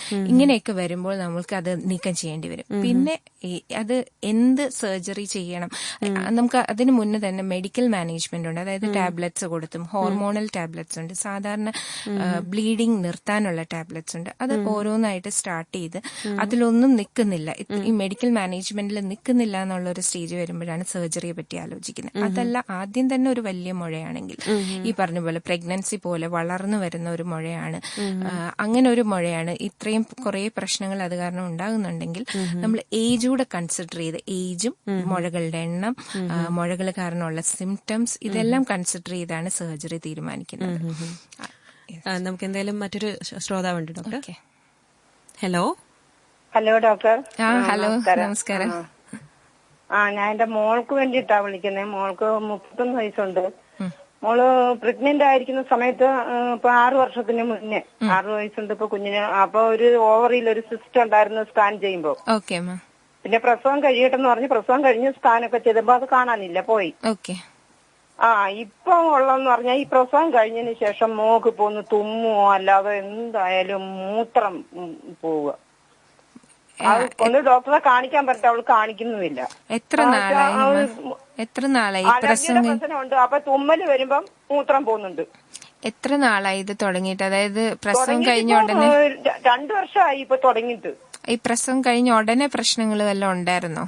പ്രസവം കഴിഞ്ഞ ഉടനെ വലിയ പ്രശ്നമൊന്നും ഇല്ലായിരുന്നു. പക്ഷെ അതിനു മുമ്പ് ഇപ്പോഴായാലും ഒരു 4 ദിവസത്തേക്ക് ബ്ലീഡിങ് കൂടുതലായിട്ടുണ്ട്. ഓക്കെ. ഈ മൂത്രത്തിന്റെ പ്രശ്നം എത്ര നാളായി കണ്ടിട്ട്? മൂത്രത്തിന്റെ പ്രശ്നം ഇപ്പൊ 2-3 വർഷം കൊണ്ടേ ഉണ്ട്. എന്നിട്ട് പിന്നെ ഇടയ്ക്ക് കാണിക്കാമെന്ന് പറയുമ്പം പിന്നെയും പറയാം അതങ്ങ് മാറി, എന്തെങ്കിലും തുമ്മോ എന്തെങ്കിലും ചെയ്യുമ്പോഴേ ഉള്ളൂ. എങ്കിലും അത് പിന്നെ ഉടനെ സ്മെല്ലായിട്ട് തുണി മാറ്റേണ്ടത്, അങ്ങനെയൊക്കെയുള്ള അവസ്ഥകളാണല്ലോ ഉടനെ ഉണ്ടാകുന്നത്. സിസേറിയൻ ആയിരുന്നല്ലേ? അല്ല, നോർമൽ ഡെലിവറി ആയിരുന്നു. Normal delivery. ഡെലിവറി സമയം ഒത്തിരി സമയം എടുക്കുവോ? അങ്ങനെ എന്തെങ്കിലും ബുദ്ധിമുട്ടുകൾ ഉണ്ടായിരുന്നോ ഡെലിവറി സമയത്ത്? ഡെലിവറി സമയത്തെന്ന് പറഞ്ഞു കഴിഞ്ഞാൽ മോക്ക് ചിലപ്പോ ഓപ്പറേഷൻ വേണ്ടി വരും എന്നൊക്കെ പറഞ്ഞിരുന്നു. BP കൂടിയിരുന്നു. അങ്ങനെ കുടം പൊട്ടിച്ച് വിടുക എന്നൊക്കെ ചെയ്തിട്ട് ഓപ്പറേഷൻ ഒന്നും വേണ്ടി വന്നില്ല. അല്ലാതെ തന്നെ നോർമലായിട്ട് പ്രസവിക്കുകയാണ് ചെയ്തത്. രാവിലെ ഒരു 6 മണിക്ക് വെച്ചിട്ട് 10:30 ആയപ്പോഴത്തെ പ്രസവിച്ചു. ഈ തുമ്മുമ്പോഴോ ചുമയ്ക്കുമ്പോഴോ മാത്രമേ ഉള്ളോ ഇങ്ങനെ? അങ്ങനെ ഉള്ളൂ. ചെറുതായിട്ടൊന്ന് തുമ്മിയാലും ഒരു ഇച്ചിരി പോകും. തുമ്മുകയും ചുമയ്ക്കുകയും ചെയ്യുമ്പോൾ മാത്രമേ ഉണ്ടാകുന്നുള്ളൂ. അമ്മ കേട്ടിട്ട് ഇതൊരു ഇൻകോണ്ടിനൻസ് പോലെ തോന്നുന്നു. അതായത് ഇങ്ങനെ കൂടുതൽ പ്രഷർ വരുമ്പം മൂത്രം താഴോട്ട് ഒന്ന് ഡോക്ടറെ കാണാൻ പറയാൻ പറ്റുമോ മോളുടെ അടുത്ത്? പറയുമ്പോ കാണിക്കാന്ന് പറഞ്ഞിട്ട് കാണിക്കത്തില്ല. ഞാൻ പറയും ഒരു ഗൈനക്കോളജിസ്റ്റിനെ കാണിക്കുന്നതെന്ന് പറഞ്ഞാൽ ഇതുവരെ ആയിട്ട് അത് കാണിച്ചിട്ടില്ല. ഈ ബാത്റൂമിൽ പോകുന്നതിന് മുമ്പ് മൂത്രം പോവോ, അങ്ങനത്തെ ബാത്റൂം എത്തുന്നതിന് മുമ്പ് മൂത്രം പോവോ, അങ്ങനത്തെ പ്രശ്നങ്ങളുണ്ടോ? മൂത്രം ഒഴിക്കണമെന്ന് തോന്നിക്കഴിഞ്ഞാൽ ഉടനെ ഒഴിക്കണം. അത് ശരി. അതായത് ബാത്റൂമിൽ ഇപ്പൊ നമ്മളൊന്ന് ഡിലേ താമസിപ്പിച്ചാലും ബാത്റൂമിൽ എത്തുന്നതിന് മുമ്പ് മൂത്രം പോവോ, അങ്ങനത്തെ പ്രശ്നം വല്ലതും ഉണ്ടോ? അങ്ങനെയില്ല. ചുമയ്ക്കുമ്പോ അധികമായിട്ട് മൂത്രം പോകുന്നു. ചുമയ്ക്കുമ്പം പോകും. പിന്നെ അലർജി പ്രശ്നം ഉള്ളതാ, തുമ്മുമ്പം പോകും. അപ്പൊ ദിവസവും ഇങ്ങനെ ചട്ടികളാണെങ്കിലും ഇങ്ങനെ മണിക്കൂർ വെച്ച് ചിലപ്പോ ഈ തുമ്മൽ എന്തെങ്കിലും മിക്ക ദിവസവും അലർജി പ്രശ്നം ഉണ്ടായതുകൊണ്ട് തുമ്മൽ ഉണ്ടായാലുണ്ട്. ഇതിന് മുമ്പ് ഇല്ലായിരുന്നു, ഈ ഡെലിവറിക്ക് മുമ്പ് ഇങ്ങനത്തെ പ്രശ്നമൊന്നും ഇല്ലായിരുന്നു? ഇല്ലായിരുന്നു. അമ്മ ഇതൊന്ന് ഡോക്ടറെ ഒന്ന് കാണിക്കണം. ഇത് ചിലപ്പം ഒന്ന് ചെക്ക് ചെയ്യേണ്ടതിന്റെ ആവശ്യകത ഉണ്ടമ്മ. ശരി. ഡോക്ടറെ ഒന്ന് കാണിക്കാൻ പറയണം. അല്ലെങ്കിൽ ഇത് എന്താ വെച്ചാൽ ആള് ജോലിക്ക് പോകുന്നുണ്ടോ? ജോലിക്ക് പോകുന്നില്ല. PSC ടെസ്റ്റ് എഴുതുകയും റാങ്കിലൊക്കെ അങ്ങനെ ഉണ്ട്. ഇതുവരെ ജോലി ആയിട്ടില്ല. പാഡ് വല്ലതും വെക്കേണ്ടി വരാറുണ്ടോ? ഈ ഇത് കാരണം, നനയുന്ന കാരണം പാഡ് വെക്കുവോ? അങ്ങനെ വല്ലതും ബുദ്ധിമുട്ടുണ്ടോ? അങ്ങനെ ആകുമ്പോ അങ്ങനെയൊക്കെ പോകുന്ന സമയത്ത് പാഡ് വെച്ച് പോകും. അതൊന്ന് കാണിക്കാൻ പറയണം അമ്മ. അധികം വൈകാതെ തന്നെ ഒന്ന് ഡോക്ടറെ കാണിക്കാൻ പറയണം കേട്ടോ. ശരി. ശരി ഡോക്ടർ. ശരി. ഓക്കെ അമ്മ, വിളിച്ചതിൽ സന്തോഷം. അപ്പോൾ ഡോക്ടർ, നമ്മൾ പറഞ്ഞുകൊണ്ടിരുന്നത് ഈ പറയുന്ന കണക്ക് മുഴകൾ എത്രത്തോളം, അതായത് 25 വയസ്സിനും 30 വയസ്സിനും ഇടയിൽ പ്രായമുള്ള സ്ത്രീകളിൽ മുഴകൾ വന്നു കഴിഞ്ഞാൽ റിമൂവ് ചെയ്യുമ്പോൾ യൂട്രസ് കൂടെ റിമൂവ് ചെയ്യേണ്ട ആവശ്യകത ഉണ്ട് എന്നതിനായിരുന്നു. അതാണ് ഞാൻ പറഞ്ഞു വന്നത്. ഈ പറയുന്ന പോലെ ഈ ഏജ് ഗ്രൂപ്പിലാണ് കൂടുതലായിട്ട് കാണുന്നത്. ഞാൻ പറഞ്ഞ പോലെ ഒരു 30-50 വയസ്സിനും. പക്ഷേ ഈ 35 അല്ലെ 25-30 ആ വയസ്സെന്ന് പറയുമ്പോൾ നമുക്ക് കൺസീവ് ചെയ്യേണ്ട സമയമായിരിക്കും. ആ സമയത്ത് നമുക്ക് അധികം പ്രശ്നങ്ങൾ ഇല്ലാന്നുണ്ടെങ്കിൽ, ഇപ്പൊ ഈ വന്ധ്യത അങ്ങനത്തെ എന്തെങ്കിലും പ്രശ്നങ്ങളുണ്ടെങ്കിൽ മുഴ നീക്കം ചെയ്താൽ അത് മാറും എന്നുണ്ടെങ്കിൽ മുഴ മാത്രമായിട്ട് നീക്കം ചെയ്യുന്നതാണ് അതിന്റെ ഒരു ചികിത്സാ രീതി. ആ സമയത്ത് ഗർഭപാത്രം മുഴുവനായി നീക്കം ചെയ്യേണ്ട വരുന്നില്ല. പിന്നെ ഈ പറഞ്ഞ പോലെ ഇതൊരു വലിയ ഗ്രോത്ത് ആണ് അത്രയ്ക്ക്. പക്ഷെ യൂഷ്വലി നമ്മൾ അങ്ങനെ ചെയ്യാറില്ല. മുഴ മാത്രമായി നീക്കം ചെയ്യാണ് ചെയ്യുന്നത്.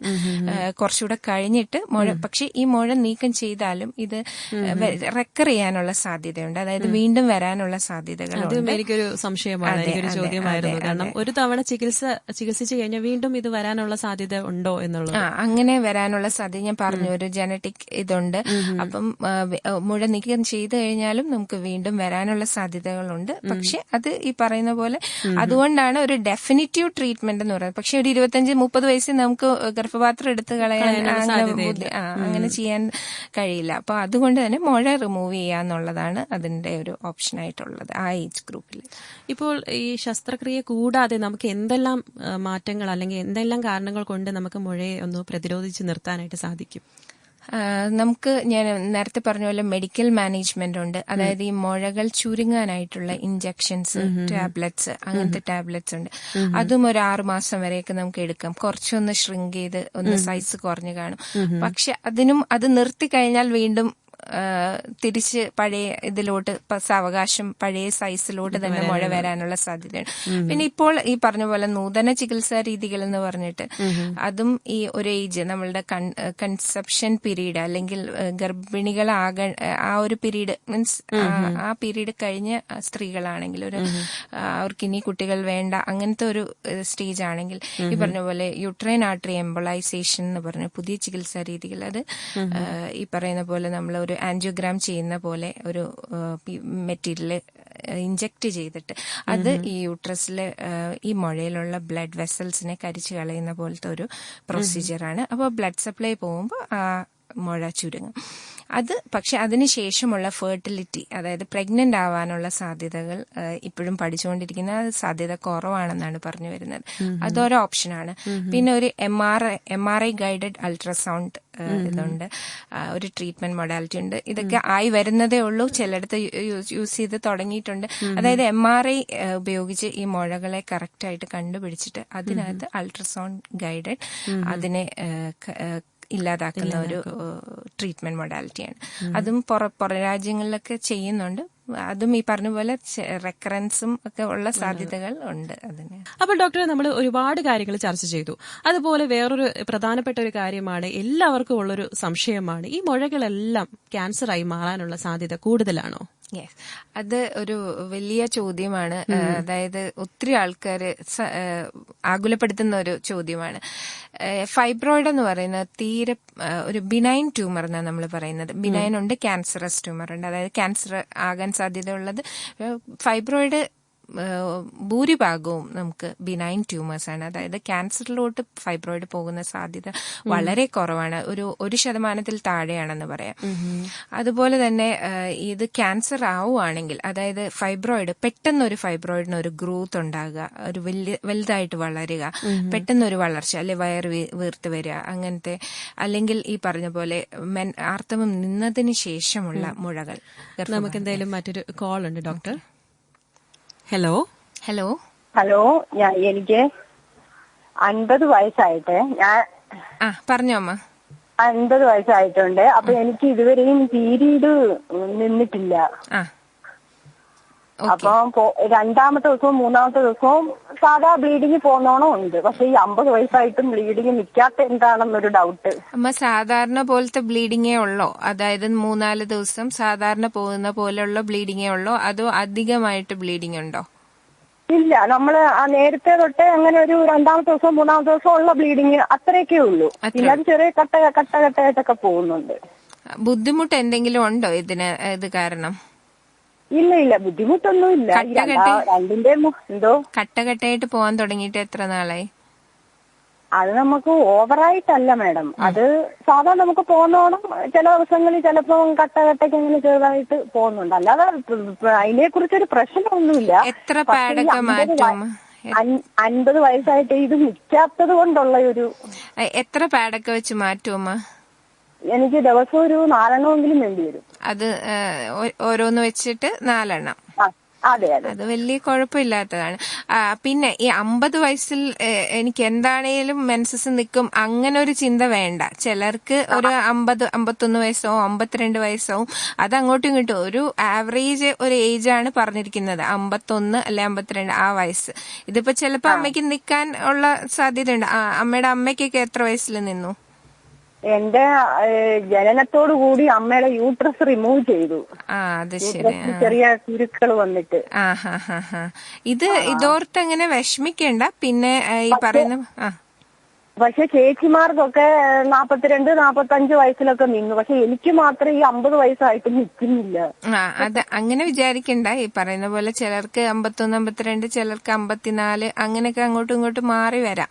പിന്നെ ഈ പറഞ്ഞ പോലെ അധികമായിട്ട് ഈ കട്ടകട്ടയായിട്ടൊക്കെ അധികമായി വരുന്നുണ്ട്, വേറെ എന്തെങ്കിലും ശരീരം ക്ഷീണിക്കുന്നുണ്ട്, അല്ലെ അങ്ങനെ എന്തെങ്കിലും ബുദ്ധിമുട്ടുകൾ, വേദനയുണ്ട്, എന്തെങ്കിലും ബുദ്ധിമുട്ടുകൾ ഉണ്ടെങ്കിൽ ഒന്ന് ഡോക്ടറെ കണ്ട് പരിശോധന നടത്തുക, എന്തെങ്കിലും വേറെ ഇഷ്യൂസ് ഉണ്ടോ എന്നുള്ളത് നോക്കാൻ വേണ്ടിയിട്ട്. ബുദ്ധിമുട്ടൊന്നുമില്ല മാഡം. പിന്നെ ഓവറായിട്ട് തടിയില്ല, ശാരീരിക ക്ഷീണം, തടിക്കുന്ന ഒരു ശരീരമല്ല. വണ്ണം കുറയുന്നുണ്ടോ? തടി കുറയുന്നുണ്ടോ? കുറയുന്നൊന്നുമില്ല, കുറയുന്നതുമില്ല, കൂടുന്നതുമില്ല. പിന്നെ ടെൻഷൻ വെച്ചോണ്ടിരിക്കേണ്ട ഒന്ന്. മീൻസ് ഇത് കേട്ടെടുത്തോളം അങ്ങനെ വലിയ ഇഷ്യൂ ഉണ്ടെന്ന് തോന്നുന്നില്ല. പിന്നെ ഈ ഉള്ളില് ഇങ്ങനെ ഒരു ഭയപ്പാടുണ്ടെങ്കിൽ ഒന്ന് വന്ന് ചെക്കപ്പ് ചെയ്ത് എന്തെങ്കിലും വിഷയമുണ്ടോ എന്താന്നുള്ളത് നോക്കിയാൽ മതി. കേട്ടോ? ടെൻഷൻ അടിക്കേണ്ട കാര്യം ഇല്ലെന്നാണ് കേട്ടെടുത്തോളം മനസ്സിലായത്.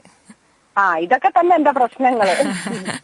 ഓക്കെ, അപ്പൊ ഒന്ന് ചെക്കപ്പ് ചെയ്തോളൂ, ഒന്നും ഇല്ല എന്നുള്ളത് ഉറപ്പ് വരുത്താൻ വേണ്ടിട്ട്. Thank you madam. Okay, thank you. Okay ചേച്ചി, വിളിച്ചതിൽ സന്തോഷം. ഡോക്ടർ, നമുക്ക് മറ്റൊരു കോള് കൂടെ വെയിറ്റ് ചെയ്യുന്നുണ്ട്. ഹലോ ഹലോ, നമസ്കാരം. നമസ്കാരം. ചേച്ചി റേഡിയോയുടെ അടുത്തൊന്ന് ഒന്ന് മാറി നിൽക്കുവോ? ഓഫ് ചെയ്തു. ഓക്കെ, ഡോക്ടറുണ്ട്, സംസാരിച്ചോളൂ. ഹലോ ഹലോ, ഞാൻ ഡോക്ടറാണ്. നമസ്കാരം, പറഞ്ഞോളൂ. എന്റെ മോൾക്ക് വേണ്ടിയിട്ടാണേ. മോക്ക് 16 വയസ്സുണ്ടേ. അപ്പോഴ് അവക്ക് ഇങ്ങനെ മെൻസസ് ആയിട്ട് കറക്റ്റ് ആവുന്നില്ലായിരുന്നു. അപ്പൊ അത് നമ്മള് അഞ്ചാലുമൂട് ഒരു ഹോസ്പിറ്റലില് എന്റെ അനിയത്തി അവിടെ നേഴ്സാണ്. അപ്പൊ അവളുടെ ഇതിൽ അവിടെ കാണിച്ചു. ഡിസ്ട്രിക്റ്റിലെ നേഴ്സ് ഡോക്ടറാണ് അവിടെ ഇരിക്കുന്നത്. അപ്പൊ അവളെ സ്കാൻ ചെയ്തപ്പം PCOD ഉണ്ടെന്ന് പറഞ്ഞു. അപ്പോഴതിന് 3 മാസത്തേക്ക് ടാബ്ലറ്റ് തന്നു. അപ്പൊ അത് കഴിച്ചിട്ട് പിന്നെ 3 മാസം കഴിഞ്ഞ് വീണ്ടും സ്കാൻ ചെയ്തു. അപ്പൊ സ്കാൻ ചെയ്തപ്പോഴത്തേന് കുറവുണ്ട്. അപ്പൊ ഡോക്ടർ പറഞ്ഞു ഇനി ടാബ്ലറ്റ് കഴിക്കണ്ടെന്ന് പറഞ്ഞു. അതുപോലെ ശരീരം വണ്ണം വെപ്പിക്കണ്ടെന്നും പറഞ്ഞു. അവൾക്ക് അവള് മെലിഞ്ഞിരിക്കുക, അധികം വെയിറ്റും അങ്ങനെയൊന്നുമില്ല, മെലിഞ്ഞിട്ടിരിക്കുക. അപ്പൊ അവൾക്ക് ഇപ്പൊ എപ്പോഴും ഇടയ്ക്കിടയ്ക്ക് അങ്ങ് യൂറിനറി ഇൻഫെക്ഷൻ ആകുന്നുണ്ട്, ഇടയ്ക്കിടയ്ക്ക് ആവുന്നുണ്ട്. പക്ഷെ അതിന്റെ മരുന്ന് ടാബ്ലറ്റ് എല്ലാം കഴിച്ചാലും അവൾക്ക് വീണ്ടും വീണ്ടും ഇതിങ്ങനെ വരുന്നു. പിന്നെ കൈകാല് കഴപ്പ്, നടുവേദന, അങ്ങനെ. ഇപ്പം പിന്നെ മെൻസസ് കറക്റ്റ് ഡേറ്റ് അല്ലെങ്കിലും ആ മാസത്തിൽ തന്നെ ആവുന്നുണ്ട്. അങ്ങനെ ഭയങ്കര ഒരു വിഷയമായിട്ട് അങ്ങനെ ഒരു വിഷമമാണ് ഇപ്പോഴത്തെ അമ്മയുടെ വിഷയം. അപ്പൊ ഈ പോളിസിസ്റ്റിക് ഓവറി ഇപ്പൊ ഓൾമോസ്റ്റ് ഓക്കെ ആയി ഇരിക്കുകയാണ്, പീരീഡ്സ് ഒക്കെ ഓക്കെ ആയി വരുന്നുണ്ട്. ഈ റിപ്പീറ്റഡ് യൂറിനറി ഇൻഫെക്ഷൻ വീണ്ടും വീണ്ടും വരുന്ന ഒരു എത്ര അടുപ്പിച്ച് വരാറുണ്ട് യൂറിനറി ഇൻഫെക്ഷൻ? ഇപ്പൊ എനിക്ക് തോന്നുന്നു ഇപ്പൊ ഒരു 3 മാസം കഴിഞ്ഞിട്ട് വീണ്ടും ഇപ്പം ഇന്ന് പനിയായിട്ടുണ്ട് അവർക്ക്. അപ്പൊ അത് ആ യൂറിനറി ഇൻഫെക്ഷൻ ഇതുപോലെ പറഞ്ഞ യൂറിൻ പാസ് ചെയ്യാനായിട്ട് പെട്ടെന്ന് അവർക്ക് ഇതുപോലെ യൂറിൻ പാസ് ചെയ്യാനായിട്ട് ബാത്റൂമിലോട്ട് ഓടുന്നതാണ്. അപ്പൊ അന്നേരം ഞാൻ വഴക്കും പറയും, അങ്ങനെ അത്രയും വരെ വെച്ചിട്ടിരിക്കുന്ന എന്തിനാ, നിനക്ക് അപ്പോഴത്തേന് സമയത്തിന് മുന്നേ പൊക്കൂടെ. നമുക്ക് അന്നേരം അവള് ഓടും. അന്നേരം ആ യൂറിൻ പോകുന്നതിനും പെട്ടെന്ന് പോകുന്നായിരുന്നു തോന്നുന്നു എനിക്ക്. യൂറിൻ ഇങ്ങനെ പെട്ടെന്ന് പോകണം എന്നുള്ള യൂറിനറി ഇൻഫെക്ഷനിൽ അങ്ങനെ വരാറുണ്ട്. ഈ യൂറിൻ കൾച്ചർ വല്ലതും ചെയ്ത് നോക്കിയായിരുന്നു അമ്മ? കൾച്ചർ ചെയ്ത് നോക്കി, പക്ഷെ അതിപ്പോ എനിക്ക് ഓർമ്മയില്ല. കഴിഞ്ഞ ട്രിപ്പ് വന്നപ്പോ ഇങ്ങനെ നോക്കിയായിരുന്നു. അല്ല, കൾച്ചർ ചെയ്തിട്ട് അതനുസരിച്ച് മരുന്ന് മാറ്റുമോ അങ്ങനെയൊക്കെ ചെയ്തായിരുന്നു? ഹോമിയോയിലായിരുന്നു ആദ്യം ഇതിന് മരുന്ന് കഴിച്ചത്. അപ്പോഴും പിന്നെ ഓരോരുത്തർ പറഞ്ഞു ഹോമിയോ മരുന്ന് കഴിച്ചാല് എന്തോ പ്രശ്നങ്ങളുണ്ടാവും, അത് കൊടുക്കണ്ടെന്നൊക്കെ പറഞ്ഞു. പിന്നെ ഞങ്ങൾ ഈ ഡോക്ടറെ കാണിച്ചത്. അപ്പൊ അവർക്ക് ഇപ്പൊ ഇങ്ങനെ നടുവേദനയും ഇങ്ങനെ കാല് കിഴപ്പും അതൊക്കെയാണ് ഇപ്പൊ ഈ മെയിൻ. അപ്പൊ ഞാൻ ഈ PCOD വല്ലതും ആണോ എന്നുള്ളൊരു സംശയം ചോദിക്കാനാണ് ഞാനിപ്പോ ഡോക്ടറെ വിളിച്ചത്. PCOD സാധാരണ വരുന്നതേ ഈ മെൻസസിന്റെ പ്രശ്നങ്ങളാണ് സാധാരണ വരാറുള്ളത്. അത് ഈ പറഞ്ഞ പോലെ ലീൻ PCOD എന്നും പറഞ്ഞൊരു വെറൈറ്റി ഉണ്ട്. അതായത് തടിയുള്ളവർക്ക് മാത്രമല്ല, ലീനായിട്ടിരിക്കുന്ന ആൾക്കാർക്കും PCOD വരാം. അതായത് മെലിഞ്ഞിരിക്കുന്ന ആൾക്കാർക്കും PCOD വരാം. അപ്പൊ മോൾക്ക് ആ ഒരു ഇതാണ് ലീൻ PCOD, അല്ലെ മെലിഞ്ഞിരിക്കുന്ന ആ കുട്ടിക്ക് PCOD. പക്ഷെ അതിപ്പോ നമ്മൾ ഹോർമോൺ ലെവൽസ് എല്ലാം ഓക്കെ ആക്കി. ഈ ക്ഷീണം എന്ന് പറയുന്ന വേറെ എന്തെങ്കിലും കാരണം, ഇപ്പം ക്ഷീണം ഉണ്ടാകാൻ വേണ്ടി ഇപ്പൊ അധികമായിട്ട് ബ്ലീഡിങ്ങോ അങ്ങനൊന്നുമില്ല, നോർമലാണ് ബ്ലീഡിങ് വരുന്ന അതായത് മെൻസസ് വരുന്ന സമയത്ത് അധികം ബ്ലീഡിങ് ഈ മെൻസസ് ആവുന്ന 2 ദിവസം നല്ല രീതിയിലുണ്ട്. ആ സമയത്ത് മാത്രമേ ഉള്ളൂ ഈ ക്ഷീണം, അതോ അല്ലാതെ എല്ലാ ദിവസവും? അവക്കങ്ങ് ക്ഷീണവും കാലുകഴപ്പും ഒക്കെ എന്നൊക്കെയാ അങ്ങനെ പറഞ്ഞത്. അപ്പൊ മറ്റേ ഡോക്ടറെ അടുത്ത് പറഞ്ഞപ്പോ ഡോക്ടർ പറഞ്ഞു നല്ല ഉണക്ക് ഫ്രൂട്ട്സ് ഒക്കെ കഴിച്ചാൽ മതി. എല്ലാ ആഹാരങ്ങളും അങ്ങനെ ചോറൊന്നും വലുതായിട്ട് കഴിക്കത്തില്ല, ഫ്രൂട്ട്സ് ഒക്കെ തന്നെ കഴിക്കുന്നത്. ആൾക്ക് ആളുടെ വെയിറ്റ് ഹൈറ്റിന് വേണ്ടുന്ന എത്ര വെയിറ്റ് ഉണ്ടോ? വെയിറ്റ് 39 ഉള്ളൂ. ഹൈറ്റ് എത്ര ഉണ്ട് അറിയോ? ഹൈറ്റ് ഹലോ, ഹൈറ്റ് നല്ല ഉണ്ട് ഡോക്ടറെ, നല്ല ഹൈറ്റ്. അപ്പൊ കുറച്ചുകൂടെ ഭക്ഷണം കഴിക്കാൻ പറയണം അമ്മ, കുറച്ചുകൂടെ ഭക്ഷണം കഴിക്കാൻ പറയണം. ഈ ഭക്ഷണം കഴിക്കാൻ ഒത്തിരി ലോയാ. അതാണ് ഈ ക്ഷീണവും കാര്യങ്ങളും ഒക്കെ വരുന്നത്. 39 കിലോ വളരെ കുറവാണ്. എന്റെ 10 വയസ്സുള്ള മോൾക്ക് 41 ഉണ്ടായിരുന്നു, അതിൽ നിന്നും കുറഞ്ഞ് 39 ആയി. അത് ഭക്ഷണം കഴിക്കണം. പിന്നെ വേറെ ആൾക്ക് വേറെ ഹീമോഗ്ലോബിൻ ഒക്കെ നോർമൽ ആണോ? അതായത് അതൊക്കെ നോർമലാണ്, എല്ലാം നോക്കിയിട്ടുണ്ട്. അപ്പൊ ആള് ഭക്ഷണം കഴിക്കാൻ പറ. വേറെ ഇപ്പൊ സ്കാനിലും ഈ പോളിസിസ്റ്റിക് ഓവറി മാത്രമല്ല ഉള്ള ആളുടെ ക്ഷീണവും കാര്യങ്ങളും ഒക്കെ അതിന്റെ ഭാഗമായിട്ടായിരിക്കും.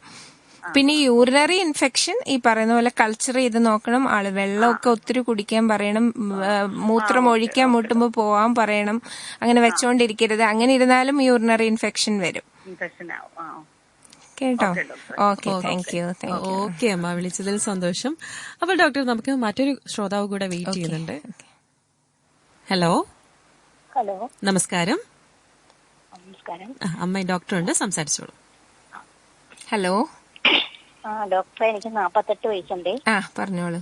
എനിക്കൊരു 4 മാസം വരെ ബ്ലീഡിങ്, ആദ്യം തുടക്കത്തിൽ ഒരു ശകലേ ഉള്ളായിരുന്നു. പിന്നെ ഈ മാസമായപ്പോ അങ്ങ് ശരിക്കും ബ്ലീഡിങ് ആയിരുന്നു. ഏത് മാസത്തെ കാര്യം പറയുന്ന ശകലം ബ്ലീഡിങ് ഉള്ളത്? കഴിഞ്ഞ മാസം വരെ, കഴിഞ്ഞ ലാസ്റ്റ് 4 മാസമായിട്ട് ചെറുതായിട്ടേ ഉള്ളായിരുന്നു. തുടക്കം മാത്രമേ ഉള്ളായിരുന്നു. ഇപ്പം അധികമായിട്ട് വരുന്നുണ്ട്. അധികം ബ്ലീഡിങ് ആയിരുന്നു. ഹോസ്പിറ്റലിലൊക്കെ പോയി ബ്ലീഡിങ് നിൽക്കാനുള്ള ഗുളിയൊക്കെ കഴിച്ചു. സ്കാൻ വല്ലതും ചെയ്തോ? സ്കാന് എഴുതി തന്നു, സ്കാൻ എടുത്തില്ല. പിന്നെ ഇപ്പൊ നല്ല നടുവേദനയുണ്ട്. ഇപ്പൊ ബ്ലീഡിങ് എങ്ങനെയുണ്ട് ഗുളിക കഴിച്ചിട്ട്? ബ്ലീഡിങ് ഇപ്പൊ ഇല്ല, എന്നാലും ഇടയ്ക്ക് ചെറുതായിട്ട് ഇങ്ങനെ ഉണ്ട്. നടുവേദന, വല്ലാത്ത നടുവേദനയാണ്. ഈ 4 മാസമായിട്ടേ ഉള്ളോ ഇങ്ങനെ? 4 മാസം തൊട്ടാ. 4 മാസം വരെ ഇല്ലായിരുന്നു, തുടക്കത്തിലുള്ളു. ഈ മാസം ശരിക്കും ബ്ലീഡിങ് ആയിരുന്നു. അതാ ഞാൻ ചോദിച്ചു, ഈ 4 മാസം മുമ്പ് വരെ നോർമൽ ആയിരുന്നോ ബ്ലീഡിംഗ് ഒക്കെ? നോർമലായിരുന്നു. ഓക്കെ. ഇപ്പം ഈ മരുന്ന് കഴിച്ചതിന് ശേഷം ഹോർമോൺ ഗുളിക വല്ലതും ആണോ? എത്ര ദിവസമായിട്ട് കഴിക്കുന്നുണ്ട്? ഞാനിപ്പം ഗുളിക കഴിച്ചോണ്ട് നിക്കുക, ബ്ലീഡിങ് നിൽക്കാനുള്ള ഗുളിക കഴിക്കുന്നുണ്ട്. അപ്പൊ ഈ സ്കാനിന് എന്നെടുക്കാനാ ഉദ്ദേശിക്കുന്നത്? സ്കാന് പിന്നെ ഈ മാസം പോയി എടുക്കണം, 30-ാം തീയതി എടുക്കാൻ വിചാരിച്ചിരിക്കുകയാണ്. സ്കാൻ ഒന്ന് എടുത്ത് നോക്കണം, എന്താണ് അകത്ത് ഈ ബ്ലീഡിങ്ങിന്റെ കാരണം എന്നുള്ളത് അറിയാൻ വേണ്ടിയിട്ട് അത് സഹായിക്കും. അതിനോടൊപ്പം തന്നെ ഈ 48 വയസ്സെന്ന് പറയുമ്പോൾ നമുക്കൊരു നമ്മളതിനെ പറയുന്ന ഒരു പെരി മെനോപോസൽ, ആർത്തവം നിൽക്കുന്നതിന് മുമ്പുള്ള സമയം എന്നാണ് പറയുന്നത്. ആ സമയത്ത് ഇങ്ങനെ ഒരു ഇറഗുലാരിറ്റീസ് വരാം, അതായത് പീരീഡ്സിന്റെ ഒരു ഇറഗുലാരിറ്റീസ് വരാം. അത് അങ്ങനെ ഒരു ഇതുണ്ട്. പക്ഷെ എന്താണേലും ഈ പറഞ്ഞ പോലെ ഉള്ളു പരിശോധിച്ചായിരുന്നോ? ഇല്ല, ബ്ലീഡിംഗ് ആയതുകൊണ്ട് പരിശോധിച്ചില്ല അല്ലേ? ബ്ലീഡിംഗ് ആയതുകൊണ്ട് നോക്കിയില്ല. ഓക്കെ. എന്താണേലും ആ സ്കാൻ ഒന്ന് എടുത്ത്, ചിലപ്പം ഈ പീരീഡ്സിന്റെ സമയത്താണോ വേദന, വയറിന് വേദന വല്ലതും ഉണ്ടോ?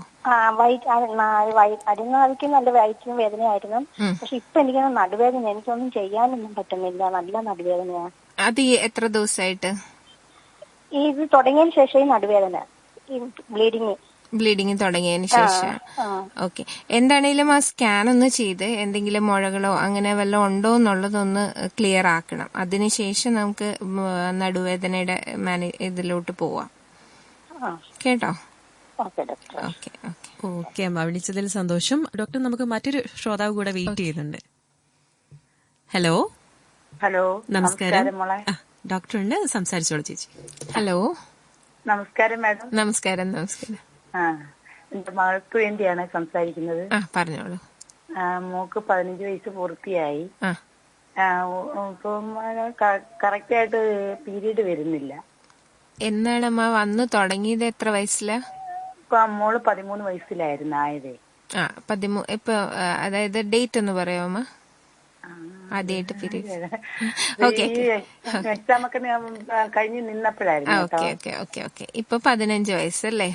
പൂർത്തിയായി, 15 വയസ്സ് പൂർത്തിയായി. നവംബർ ആയപ്പം 15 വയസ്സ് പൂർത്തിയായി. ഈ കറക്റ്റ് ആയിട്ട് വരുന്നില്ല എന്ന് പറയുമ്പം എങ്ങനെയാണ് അതൊന്ന്? ഇപ്പൊ ഈ മാസം വന്നെങ്കിൽ അടുത്ത മാസം വരത്തില്ല, അങ്ങനെയാ. ഓക്കെ അമ്മ, ഇത് റെഗുലറായിട്ട് വരണ്ടേ? മനസ്സിലായി അമ്മ. ഇതിനകത്ത് അതാ ഞാൻ ചോദിച്ചത് എത്ര വയസ്സിലാണ് വന്നതെന്ന് ആദ്യമായിട്ട്. നമുക്ക് 13 വയസ്സിലെ. അതെ. അതായത് 13 വയസ്സ് കഴിഞ്ഞ് ഇപ്പൊ ഒരു 2 വർഷം ആവുന്നേ ഉള്ളൂ പീരീഡ്സ് ആയി തുടങ്ങിയിട്ട്. സാധാരണ ഞാൻ ആദ്യമൊക്കെ കറക്റ്റ് ആയിട്ട് റെഗുലർ ആയിട്ട് മാസം തോറും വന്നോണ്ടിരുന്നേ. പിന്നെ അത് കഴിഞ്ഞ് പിന്നെ ഒരു മാസം കഴിഞ്ഞിട്ട് പിന്നെ വരത്തില്ല, പിന്നെ 2 മാസം കൂടുമ്പോഴൊക്കെ ആയിരുന്നു വരുന്നത്. മനസ്സിലായമ്മ. ഇത് ആൾക്ക് തടിയുണ്ടോ? അയാൾക്ക് 70 ഉണ്ടായിരുന്നു, ഇപ്പം 45 ആയി. 70 കിലോ 45 കിലോ ആയോ? 70 കിലോ ആയിരുന്നു മോള് പ്രായപൂർത്തി ആയപ്പോ. കുറയ്ക്കണോന്ന് പറഞ്ഞു, നല്ല ശരീരമുള്ള ഒരു മോളായിരുന്നു. ശരി, ഇപ്പൊ 45 കിലോ ആയി. അന്നേരം ഈ അടുത്ത സമയത്ത് സ്കൂളിൽ മെഡിക്കൽ ക്യാമ്പ് ഉണ്ടായിരുന്നു മാഡം. നമ്മുടെ ഇവിടുന്ന് ലൈഫ് മിഷൻ ഉണ്ടല്ലോ, അവിടുന്ന് വന്നിട്ട് ഇവിടെ മെഡിക്കൽ ക്യാമ്പ് ഉണ്ടായിരുന്നു. അങ്ങനെ മോളെ കൊണ്ടുപോയായിരുന്നു, ടീച്ചർ മെസ്സേജ് ഇട്ടായിരുന്നു. അങ്ങനെ കൊണ്ടുവരുന്നത്. അപ്പം അവിടുന്ന് പ്രോട്ടീൻ പൗഡറും പിന്നെ അയണിന്റെ ഒരു ടാബ്ലറ്റും തന്നായിരുന്നു, 4 എണ്ണം. അത് കൊടുക്കാൻ പറഞ്ഞു. പിന്നെ വേറെ അടുത്ത് ചെന്നപ്പോ ഇത് വരുന്നില്ലെങ്കിൽ എള്ളൊക്കെ കൊടുക്കാൻ പറഞ്ഞു, കപ്പലിന്റെ മിഠായിയൊക്കെ കൊടുക്കാൻ പറഞ്ഞു. അമ്മ അതെ, ഞാൻ പറയാൻ വന്നത്, ഞാൻ ഇപ്പൊ ചോദിച്ചില്ലേ ആർത്തവം എന്നാ തുടങ്ങിയെന്നുള്ളത്, മെൻസസ്. അതെന്താ ചോദിച്ചതെന്ന് വെച്ചാൽ, നമുക്ക് ആർത്തവം തുടങ്ങിയതിന് ശേഷം ഒരു 2 വർഷം, ആദ്യത്തെ ആ ഒരു 2 വർഷം ഈ ഒരു ഇത് ആർത്തവം ഉണ്ടാകുന്ന തന്നെ തലേന്നുള്ള ഹോർമോൺ, അതായത് ബ്രെയിനിൽ നിന്നുള്ള ഹോർമോൺ വന്ന് ഓവറിയെ ഇത് ചെയ്ത് അങ്ങനെയൊക്കെയാണ് ഇത് നടക്കുന്നത്. അപ്പൊ ഈ ഹോർമോണൽ ഒരു റിതം ശരിയായി വരാൻ ആദ്യത്തെ ഒരു ഇനീഷ്യൽ 2 ഇയേഴ്സ്, അതായത് ആദ്യത്തെ ഒരു 2 വർഷം ഈ പറയുന്ന പോലെ ഒരു ഫ്ലക്ച്വേഷൻ ഉണ്ടാകും ഈ മെൻസസിന് തുടങ്ങി. അതായത് തുടക്കം മുതൽ ആ ഒരു ആദ്യത്തെ 2 വർഷം കുറച്ച് വ്യത്യാസങ്ങൾ, ഈ പറഞ്ഞ പോലെ ഒരു ഇറഗുലാരിറ്റി കറക്റ്റായിട്ട് വരുന്നില്ല. അത് ഈ ഒരു ആക്സസ് ഒന്ന് ശരിയായി കഴിയുമ്പോൾ, ഈ ബ്രെയിനിൽ നിന്നുള്ള സ്റ്റിമുലസ് വന്ന് ഈ ആക്സസ് ഒന്ന് ശരിയായി കഴിയുമ്പോൾ അത് നോർമൽ ആയിക്കോളും. ഞാൻ വെയിറ്റിന്റെ കാര്യം ചോദിച്ചെന്താണെന്ന് വെച്ചാൽ ഇനി വെയിറ്റ് വല്ലതും കൂടുതലുള്ളത് കൊണ്ടാണോ എന്നുള്ള അറിയാൻ വേണ്ടിയിട്ടാണ്. പക്ഷെ യൂഷ്വലി ഒരു 2 വർഷം എടുക്കും അമ്മ ആർത്തവം തുടങ്ങിക്കഴിഞ്ഞാൽ ഇതൊന്ന് ക്രമമായി വരാനായിട്ട്. മനസ്സിലാവുമല്ലോ? ചില സമയത്ത് നീണ്ടങ്ങ് പോവുകയാണ്, ഒരു വല പോലെ. നമ്മള് വെള്ളം പോക്കില്ലേ, വൈപ്പോക്ക്, അതേപോലെ വലിഞ്ഞങ്ങ് പോവാ അമ്മ എന്ന് പറയും. അല്ല, അത് ബ്ലീഡിംഗ് ആണോ അതോ വെള്ളപ്പോക്ക് പോകുന്നതാണോ? അതിന്റെ കൂടെ തന്നെ ബ്ലഡിന്റെ കൂടെ വലിഞ്ഞു പോകും. ചില സമയത്ത് കട്ടയായിട്ടും പോകുന്നു. ശ്രദ്ധിച്ച് ഇങ്ങനെ ഈ മോള് പറയുന്ന കണ്ടോണ്ട് അന്നേരം ഇയാള് എടുത്ത് കാണിച്ചു. ശരി, ഞാൻ പറഞ്ഞു മോളെ നമുക്ക് എന്തെങ്കിലും ആശുപത്രി ഇവിടെ പറഞ്ഞു കേട്ടോ, നമ്മുടെ ഇരിക്കാൻ പോകുന്നപ്പോ ഞാൻ ഇങ്ങനെ പറഞ്ഞു. അന്നേരം അത് പറഞ്ഞപ്പോ ആശുപത്രിയിലും ഒരു ദിവസം ഹോസ്പിറ്റലിലും കൊണ്ടുപോയായിരുന്നു കേട്ടോ. അന്നേരം ഇങ്ങനെ പറഞ്ഞ കുഴപ്പമില്ല, ഇതിങ്ങനെ നൂല് പോലെ അന്ന് പറഞ്ഞെങ്കിൽ എനിക്ക് ഓർമ്മ വരുന്നില്ല, ഇച്ചിരി ഓർമ്മക്കുറവൊക്കെ ഉണ്ട്. അത് കുഴപ്പമില്ല. തൈറോയിഡിന്റെ പ്രശ്നമോ അങ്ങനൊന്നും ഇല്ലല്ലോ അമ്മ? അതൊക്കെ ചെക്ക് ചെയ്തായിരുന്നല്ലോ. സ്കാൻ വല്ലതും എടുത്തിട്ടുണ്ടോ? സ്കാൻ ഒന്നും എടുത്തിട്ടില്ല, സ്കാൻ ഒന്നും ചെയ്തിട്ടില്ല. ചെയ്തിട്ടില്ല. അതാ ഞാൻ പറഞ്ഞത്. അതിന്റെ സയന്റിഫിക് ഇതൊന്നും എനിക്ക് അറിയത്തില്ല അമ്മ. അങ്ങനെ നമ്മള് നാടൻ രീതികളൊക്കെ അങ്ങനെ പറയും. പക്ഷെ നമുക്ക് ഒരു 2 വർഷം അമ്മ ഒന്ന് വെയിറ്റ് ചെയ്യ്. ഇനി ഒരു യൂഷ്വലി ഒരു ആർത്തവം തുടങ്ങിയിട്ട് ഒരു 2 വർഷം ഇങ്ങനെ ഒരു ഇറഗുലാരിറ്റി ഉണ്ടാകും. വൺസ് അത് ശരിയാകുന്നില്ല, കുറച്ചുകൂടെ ഇങ്ങനെ പോവുകയാണ്, ബുദ്ധിമുട്ടുണ്ടാകുവാണെങ്കിൽ ഡോക്ടറെ കാണണം, കണ്ടു വേണ്ട ചികിത്സ. എനിക്ക് ഇയാളെ ഒരു മകളെ ഉള്ളു കേട്ടോ. എനിക്ക് കറക്റ്റ് ആയിട്ടായിരുന്നു കഴിഞ്ഞ മാസം 11-ാം തീയതി വന്നെങ്കിൽ ഈ മാസം കറക്റ്റ് ആയിട്ടാണ് വന്നോണ്ടിരിക്കുന്നത്. മനസ്സിലായി. നമുക്കൊരു 2 വർഷം പീരീഡ് നമുക്കൊന്ന് നോക്കാം. ഈ പറഞ്ഞ ഇപ്പൊ 2 വർഷം ആയിട്ട് നമുക്ക് നോക്കിയിട്ട് ഇനി അല്ല ഇനി ഇത് തുടർന്നുകൊണ്ട് പോവുകയാണെങ്കിൽ ഡോക്ടറെ കണ്ട് അതിന്റെ എന്താണെന്നുള്ളത് നോക്കാം. ഒരു മുന്നേ ഉള്ള ഒരു കോള് പറഞ്ഞില്ല, എന്തോ ഓടി പോളിസിസ്റ്റിക് ഓവറി. അതെന്താന്ന് വെച്ചാലേ അമ്മ, അത് കൂടുതലും തടിയുള്ള കുട്ടികളിലാണ് കാണുന്നത്, പക്ഷെ മെലിഞ്ഞിരിക്കുന്നവരിലും ഉണ്ടാകാറുണ്ട്. അത് നമ്മള് അതായത് ഈ അണ്ടാശയത്തിൽ പോളിസിസ്റ്റിക് PCOD അതെന്ന് പറയുന്നത് ഇപ്പൊ ഒത്തിരി കുട്ടികൾക്കും വലിയവർക്കും ഒക്കെ ഉണ്ടാകുന്നുണ്ട്. അതായത് ഈ അണ്ടാശയത്തിൽ ചെറിയ ചെറിയ കുരുക്കൾ വരും. അപ്പോൾ ഒരു ഹോർമോണൽ ബാലൻസ് ശരിയാവാതെ ബ്ലീഡിങ് അധികമായിട്ട് വരും. ചിലപ്പോൾ ബ്ലീഡിങ് ഇല്ലാതിരിക്കും 3-4 മാസം, അങ്ങനത്തെ പ്രശ്നങ്ങളൊക്കെ വരും. അതുകൊണ്ട് ഞാൻ അമ്മയടുത്ത് പറഞ്ഞ് ഒന്നുകൂടെ കുറച്ച് ദിവസത്തോടെ ഒന്ന് വെയിറ്റ് ചെയ്തിട്ട് ശരിയാവുന്നില്ല എന്നുണ്ടെങ്കിൽ സ്കാൻ നമുക്ക് ഉള്ളിലൂടെ ഒന്നും ചെയ്യേണ്ട കാര്യമില്ല, പുറത്തൂടെ തന്നെ സ്കാനൊക്കെ ചെയ്ത് നോക്കാൻ പറ്റും. ഇത് സ്കാനിങ്ങും 1-2 ബ്ലഡ് ടെസ്റ്റും ഒക്കെ ചെയ്ത് ഇത് കഴിഞ്ഞാൽ നമുക്കിത് അങ്ങനത്തെ പ്രശ്നമുണ്ടോ എന്നുള്ളത് അറിയാൻ പറ്റും. അമിതമായ രോമവളർച്ച അങ്ങനൊന്നും ഇല്ലല്ലോ? ഈ മീശ പോലെ അങ്ങനെ വല്ലതും ഉണ്ടോ കുഞ്ഞിന്? അതൊന്നുമില്ല. അങ്ങനൊന്നുമില്ല. കാലയിലൊക്കെ ഉണ്ടായിരുന്നു, അതങ്ങ് പൊഴിഞ്ഞു പോകുന്നു. അത് കുഴപ്പമില്ല അമ്മ. എന്താന്നേലും കുറച്ച് ദിവസം വെയിറ്റ് ചെയ്തിട്ട് ശരിയാവുന്നില്ലെങ്കിൽ ഒന്ന് ഡോക്ടറെ കാണണം അമ്മ. Okay thank you. ഓക്കെ അമ്മ, വിളിച്ചതിൽ സന്തോഷം. അപ്പോൾ ഡോക്ടർ, വേറൊരു സംശയം എന്ന് പറയുമ്പോൾ PCOD-യുടെ കാര്യം ചോദിച്ചല്ലോ. PCOD, PCOS എന്ന ഈ 2 ഘടകങ്ങളിൽ ഇങ്ങനെയുള്ളവർക്ക് ഗർഭാശയ മുഴകൾ ഉണ്ടാകാനുള്ള സാധ്യത കൂടുതലാണോ?